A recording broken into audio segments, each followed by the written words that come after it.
Along with the ideas of Buddhism and Hinduism, the culture of Indian deities traveled across the whole of Asia.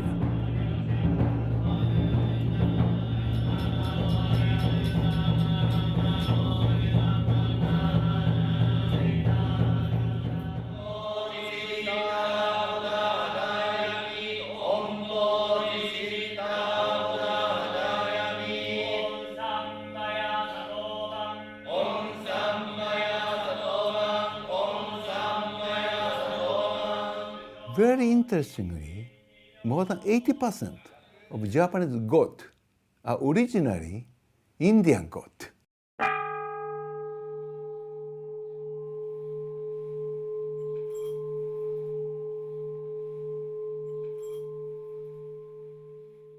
This close relationship between the people of India and Japan has not been known to most people. Well-researched books on the subject are also not available. Most of Japanese don't know. For example, I live in Kichijoji, in the outskirts of Tokyo.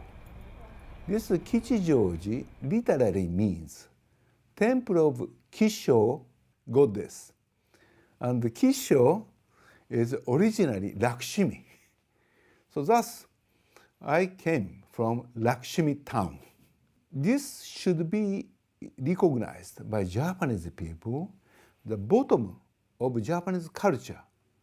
Indian culture is very strongly imprinted and developed in the Japanese way.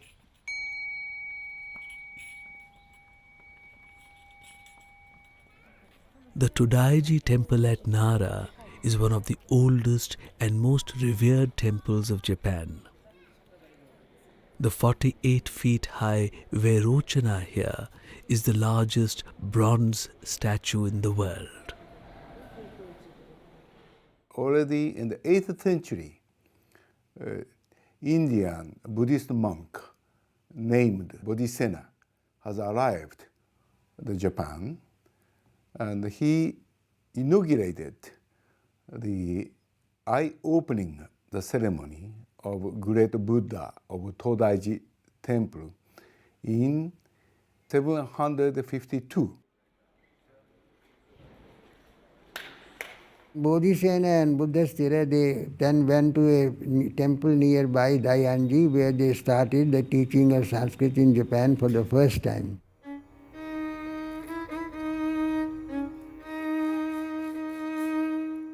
When the Japanese studied Sanskrit in the 8th and 9th centuries, Sanskrit was synonymous with the Siddham script.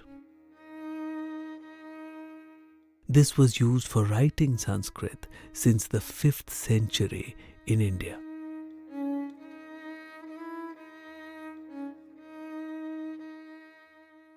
Thus, Japan and India was very closely connected. If you go to Japanese tomb, you may find sit-down letters. No Japanese can read these letters written on the tomb timber. And again in Japan, there is a Koya-san temples. In these Koya-san temples, they have still sit-down Sanskrit the school. Many monks are learning this Sanskrit, but the Sanskrit is sit-down letters. So perhaps Japan is a time capsule of Indian culture.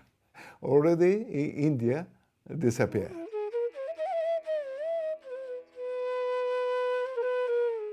There is a deep relationship between Kana, the Japanese alphabet, and Sanskrit.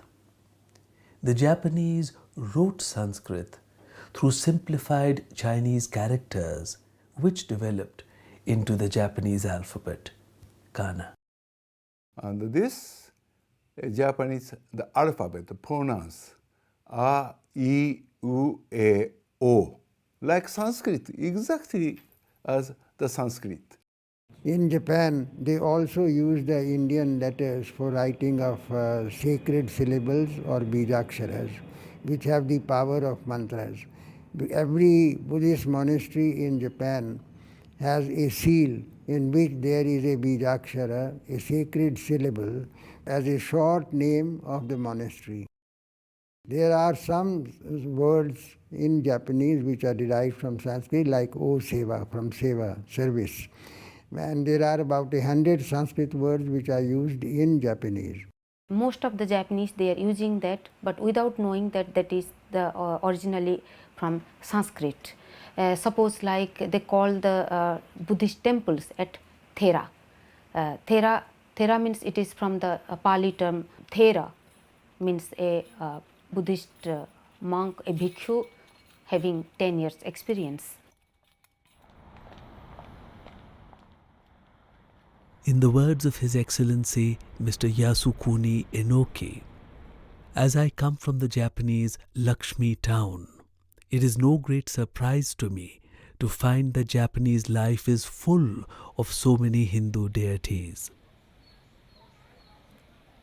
Japanese people are unaware of their origins.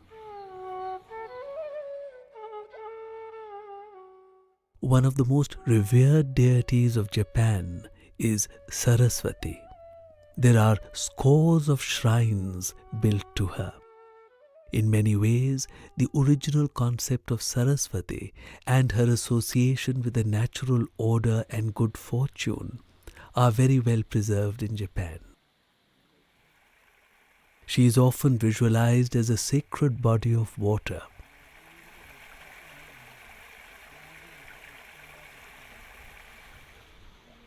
In Japan, we find the continuance of so many early ideas of Indian philosophy.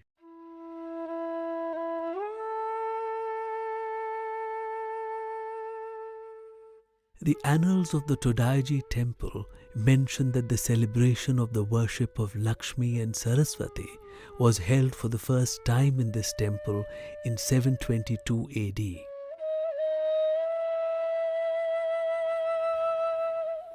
Ever since, it has been an annual celebration. In 1836, Saito Sachio wrote a guidebook to the Edo area or modern Tokyo. Saraswati was mentioned as the most popular deity here at that time.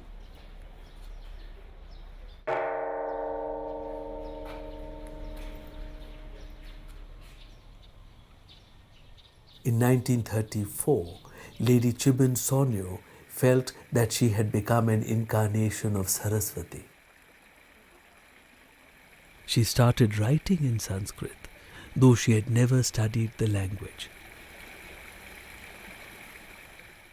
She founded the Benten Shu Saraswati sect.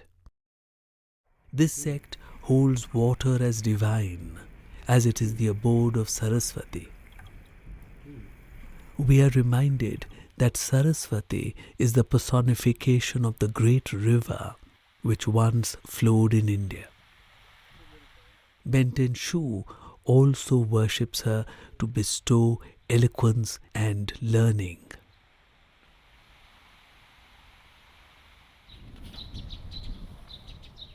Worship of Lakshmi was done to ensure the peace of the land, wind and rain in good season, good harvests, joy of the people, and the good of all sentient beings.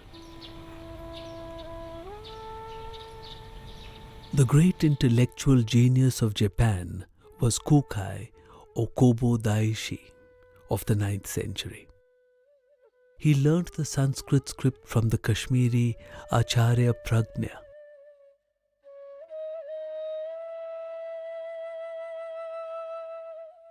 Kobo Daishi placed emphasis on a knowledge of Sanskrit.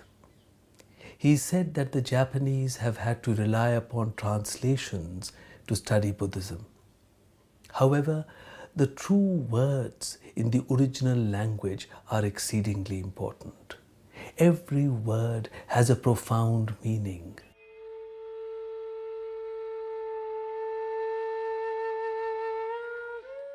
でその時の神に拝む The Japanese people use Sanskrit when they pray. Suppose in Sanskrit they say, Om Saraswati Swaha. In Japanese it becomes Om Saraswati Ke Swaka. オンサラスバテイエイソアカというその礼拝の仕方も In Japan, they are preserving the old Indian tradition because they are following the ancient scriptures. They are also doing the puja and the mudras as well as the だか sadhana. らムドラーですねムドラーもしてねそしてThere is nothing called Japanese or Japanese elements in these. It is the Indian Buddhist tantric tradition. ストートラもありますそれをもって礼拝して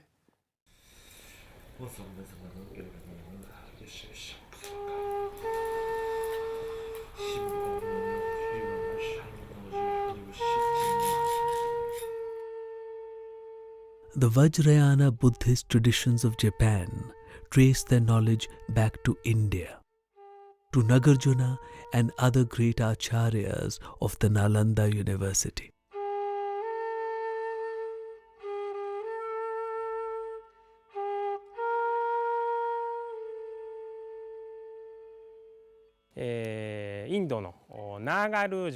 Nagarjuna is known as Gujio in Japan. Without his teaching, the Buddhism of the great vehicle would not have existed.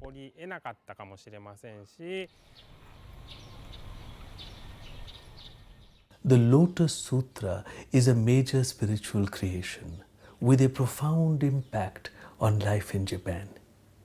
It was translated from the Sanskrit by Kumara Jiva 1600 years ago. 特に比叡山は This is a temple that follows the Lotus Sutra. The sutra is originally from India and goes back to the teachings of the Buddha himself. It started from India and came to Japan.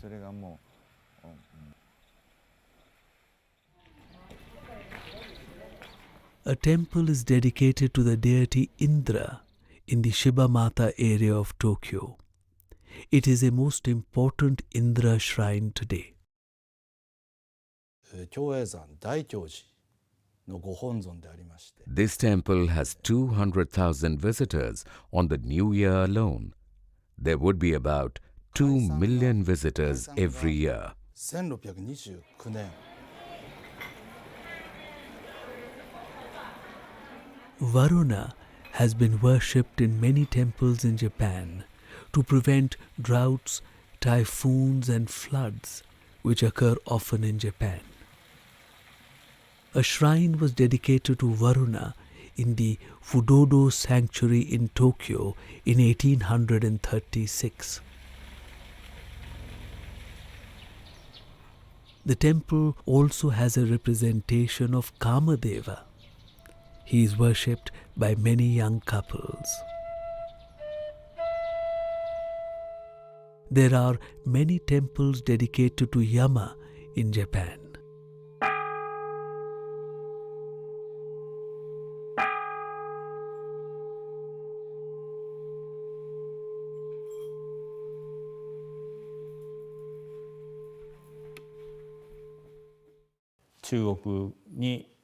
The sound of the word Yama became Emma as the name traveled and came to Japan.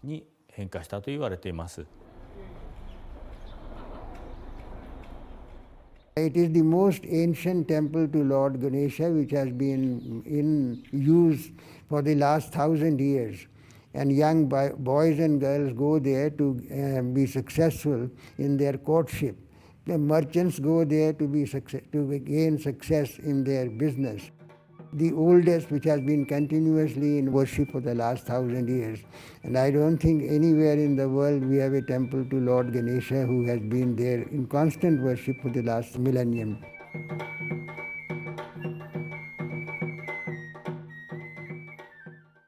In the 7th century, Prince Shotoku created the nation-state of Japan after vanquishing his rivals. He took the term Tenno for emperor from Sanskrit texts. And at the same time, he also wrote down a constitution for his country in 17 articles. Article 3 of the constitution clearly points out that the constitution is being based on the three Ratna, the Buddha, the Dharma and the Sangha. This is the first Asian constitution ever written. Important point is that its consecration was done with a Sanskrit text which is called the Ushnisha Vijaya Dharani. The Sanskrit manuscript used for the consecration of the constitution would have been obtained from the Hindu kingdom of Champa in Vietnam.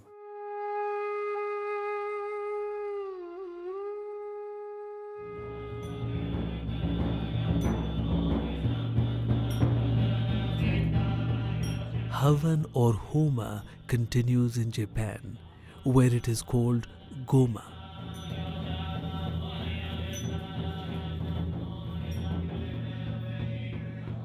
Goma in the Shingon and Tendai Buddhist sects of Japan has striking parallels with early Hindu rites of Agni worship.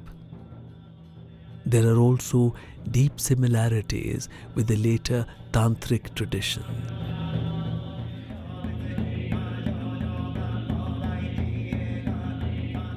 The Havan is perhaps conducted in Japan at least as often as in India.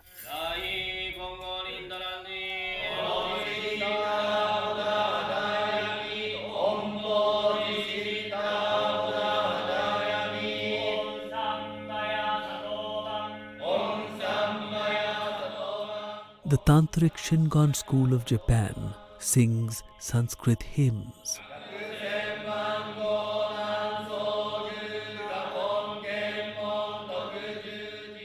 To this day, followers of the sect perform their worship in 1,200 temples throughout Japan.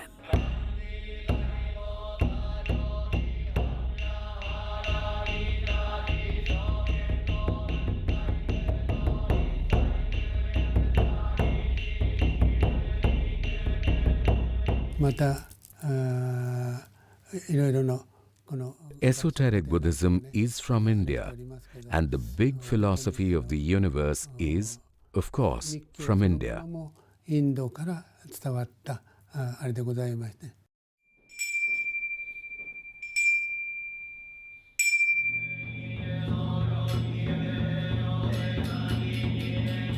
Vajrayana Buddhist worship in Japan is similar to Tibetan Buddhist worship.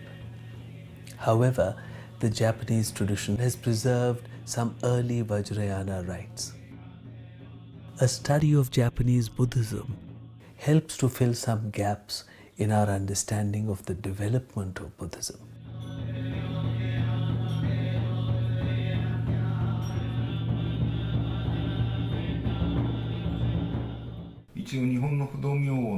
There are 4 types of Shingon mantras or Fudo-myu in Japan. These are the mantras used in Japan which are not in the Japanese language. They are taken from the Sanskrit language of India. In Sanskrit, Fudo is called Achalanatha. He seems to have his origin in the Hindu deity Shiva. The Myu is called Vidya Raja in Sanskrit.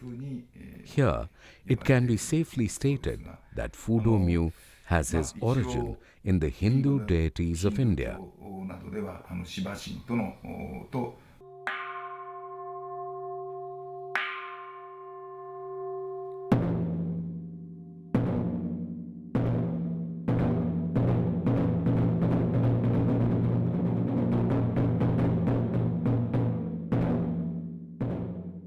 A sutra compares the cosmic force of the mantra with the mighty roar of a rising flood. The mantras were transcribed into ideograms, and to conserve their full power, they were also written in Siddham. Indian letters to a Japanese are sacred and stand for divine beings. To this day, the Japanese write mantras in Siddham.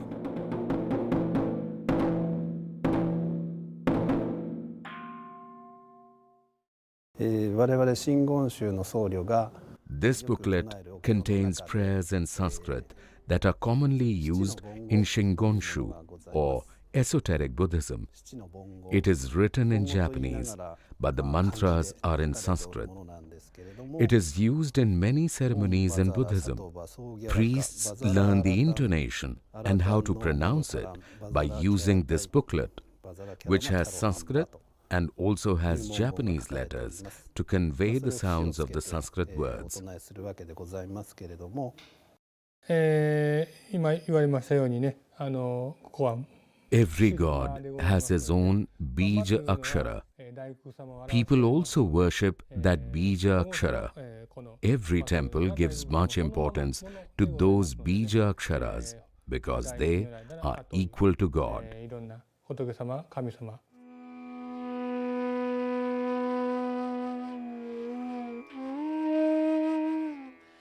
スタンプを押すその Visitors bring an album.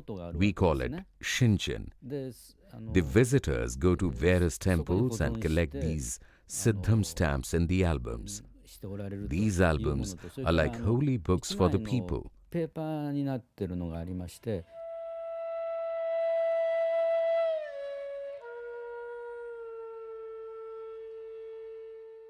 私たちは禅寺ですのでね。 We belong to a Zen Buddhist monastery, and we strive hard to sever the bond of birth, senility, disease, and death. The bond which is the cause of all suffering. As the Buddha said, desire is the root cause of pain in the world and should be overcome. This forms the basis of our ascetic practices, which come down to us from the Shakyamuni himself.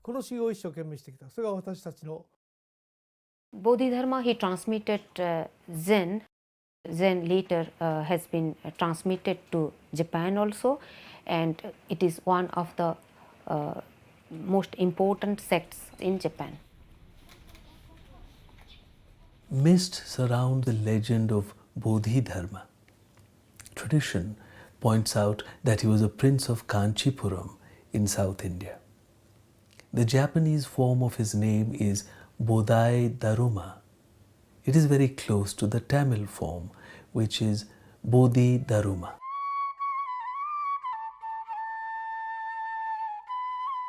Zen was introduced in the 6th century. It was a wordless tradition, directly pointing to the human mind and the perception of one's true nature. Zen was taken to Japan in the 12th century by Isai. Its influence on Japanese art, attitudes, and language has been profound. Zen Buddhism became very popular because it says that life is a fleeting phenomenon. And the samurai, when they went to war, they were never sure that they will come back. In this feeling, they go to war and there is no fear of death. So fearlessness in war was a very important contribution of the Zen tradition. And if you sit down, and when we sit down in a Zen monastery, you have to really do a very hard penance. And hard work in Japan is perfection. So it is the Zen tradition gave them a perfection in work. Force became a very important part of the modern development, perfection in everything. 初めてインドに参りましたとき、 When I visited India for the first time, I made sure to visit places like Nalanda University, Bodh Gaya, and also the garden path trodden by the Shakyamuni himself. I felt happy to see the university where Tripitaka masters used to come and study during the 3rd and 4th centuries AD. Whatever Buddhism we practice now has its roots in India, and without Indians, there would be no Buddhism in Japan. インドでも日本でも So many deities are common in India and Japan, and people are worshipping them in both the countries. 共通しているということはまさしく The hearts of the Indian people and the Japanese people have the same base. つながっている一つの証ではないかと思います。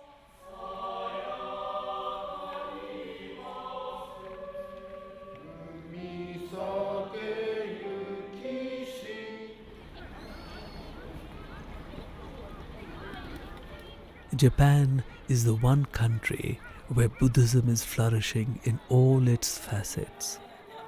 Here, technology and transcendence are living together. The deep-rooted spirit of Buddha's teachings energize the Japanese people. Buddhist temples are numerous, and vast numbers of people visit them every day.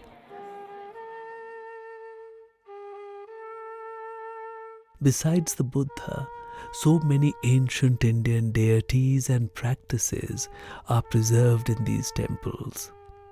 An Indian feels quite at home in Japan.